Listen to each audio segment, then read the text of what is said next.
So, my sister and I decided to take a drive down to the Wolf Creek Dam hatchery, and not far from our house, I want to say about 5 minutes or so, there is a road called Pleasant Point. And you take that road out, and it takes you to this bridge. And that is the scene of a horrible murder back in 1995. And I'm going to tell you all about it.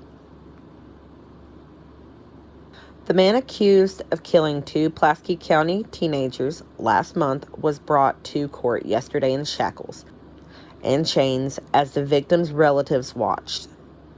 Jeffrey Brian Coffey, 25, of the Nancy community, is charged with killing 17-year-old Matthew Coomer and 15-year-old Tyann Wilson as they walked along House Fork Creek in southwestern Pulaski County. Police and prosecutors have not speculated on a motive. Ray Coomer, Matthew's father, sobbed quietly as Coffey came into the courtroom. Sue Wilson, Tyann's mother, sat stoically. According to Coffey's arrest warrant and to Sheriff Sam Catron, police have both blood evidence and a detailed confession that link Coffey to the killings. Coffey, who was being held without bond in the Pulaski County Jail, declined to be interviewed yesterday. Police think Coffey, who apparently did not know either victim, was riding a four-wheeler all-terrain vehicle not far from Matthew's home on August 31st. When he came upon the two teenagers. Both were students at Southwestern Pulaski County High School. That's where I went. And were on their first date. Police think Matthew and Coffey argued briefly before Matthew was shot. Tyann was then stabbed dozens of times. Catron said a knife was used on Tyann because the killer's rifle failed to fire. Tyann's and Matthew's bodies were found later that evening after a neighbor called police to complain of noise from ATVs. Catron said Coffey was a prime suspect early in the investigation. According to documents filed in Pulaski District Court, Coffey told Sheriff's detective that he had been riding his ATV in the area the night the teens were murdered and that he owned 3 rifles, the caliber of the weapon used to kill Matthew. It's like a 7.62 by 39 millimeter. I don't know nothing about guns and stuff. A task force of sheriff's deputies, state police, and FBI agents arrested Coffey just before midnight Sunday after the state police crime laboratory. Get out of my laboratory. Anyway. After the state police crime laboratory reported Tyann's blood had been found on Coffey's four-wheeler. Yesterday, police were seen digging in a field not far from Coffey's home. I do not have the rest of this story. This is a newspaper clipping from 1995. Brett Whitaker was a detective with the Pulaski County Sheriff's Office in August 1995 when Jeffrey Brian Coffey brutally murdered teenagers Tyann Wilson and Matthew Coomer. After 25 years, what does Whitaker remember most about the shocking double homicide? Coffey's rage, Whitaker said. Coffey, then 25 years old, shot and killed Matthew, 17, in the chest, and then proceeded to stab Tyann, 15, well over 100 times before leaving her lying in the House Fork Creek near Tick Ridge in western Pulaski County. The way he killed Tyann was pure rage, Whitaker said last week. Usually a murder like that is something very personal, but Coffey did not know these kids. Next month, Coffey comes up for parole. In August 1997, Coffey was spared the death penalty by a Laurel County jury. Instead, he was sentenced to life in prison without the possibility of parole for 25 years. I expect Coffey to receive the death penalty, Whitaker recalled. He did testify at the trial, and maybe the jury did feel some sympathy for him. On the stand, Coffey, who was a truck driver, testified that family stress and the misuse of Yellow Jacket energy pills caused him to be ill-tempered. I don't know if I buy that story, Whitaker said. Whitaker got involved in the double murder that night, not long after former Pulaski Deputy Donald Dye responded to a shots fired complaint involving a four-wheeler and discovered the teenagers' bodies in the creek. We immediately began canvassing the neighborhood, Whitaker recalled. Coffey was living in the area with his in-laws, and a neighbor had seen him on a four-wheeler that day with a rifle strapped to his back. So we started looking at Coffey. The Pulaski Major Crimes Task Force did not exist at the time, but the Coffey case proved to be a precursor to the squad, as a team of officers from the Sheriff's Office, Kentucky State Police, and the FBI all began working to solve the crime.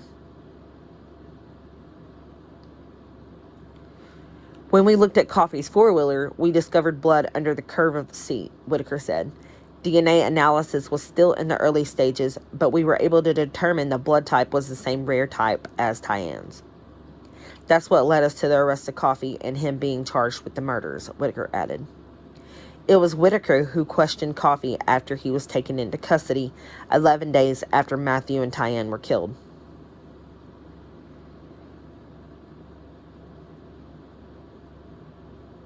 I don't remember anything particular about his composure, Whitaker said.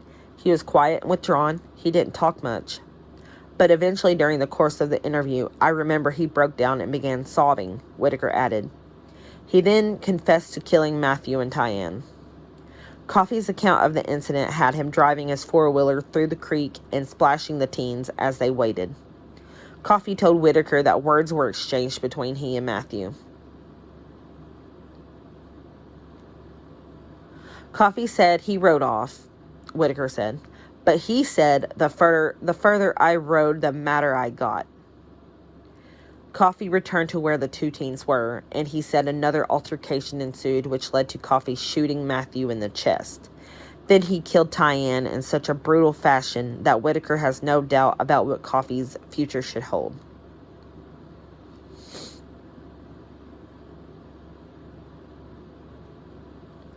Someone who is capable of that kind of rage should not be permitted to walk free, Whitaker said. People might say he's a changed man, and I hope, for his sake, that's true. I hope he's found God and he has been saved. That's all well and good, but that doesn't change the debt he owes to society, Whitaker added. He killed those two kids and took away all their hopes and dreams, all the hopes and dreams their families had for them. He definitely needs to stay where he is.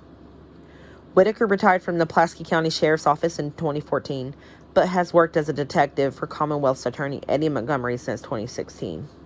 He said the murder in 1995 was certainly one of the most heinous crimes he had ever worked. Based on what I've seen in my experiences, I don't think Coffey will be paroled. I think it will be pushed down the road with another date and another hearing, Whitaker said. It would be a horrible miscarriage of justice if he ever gets out of prison. And the thing about Tyann's death was he had stabbed her over 100 times, but they had lost count because some of those stab wounds were double penetration.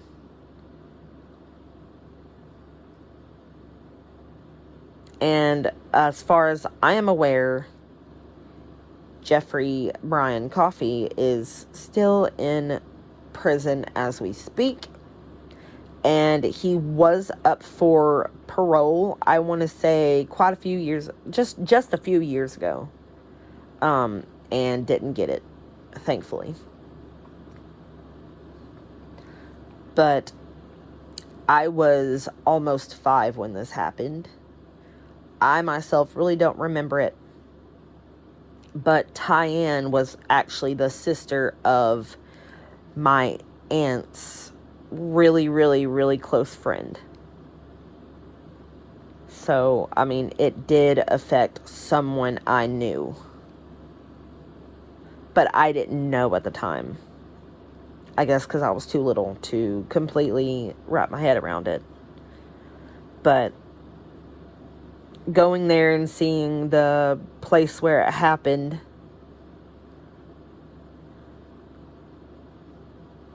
it definitely was a different experience, and you can kind of feel a little bit of a melancholy around there. And you wonder if Matthew and Tyann are resting and if they're okay.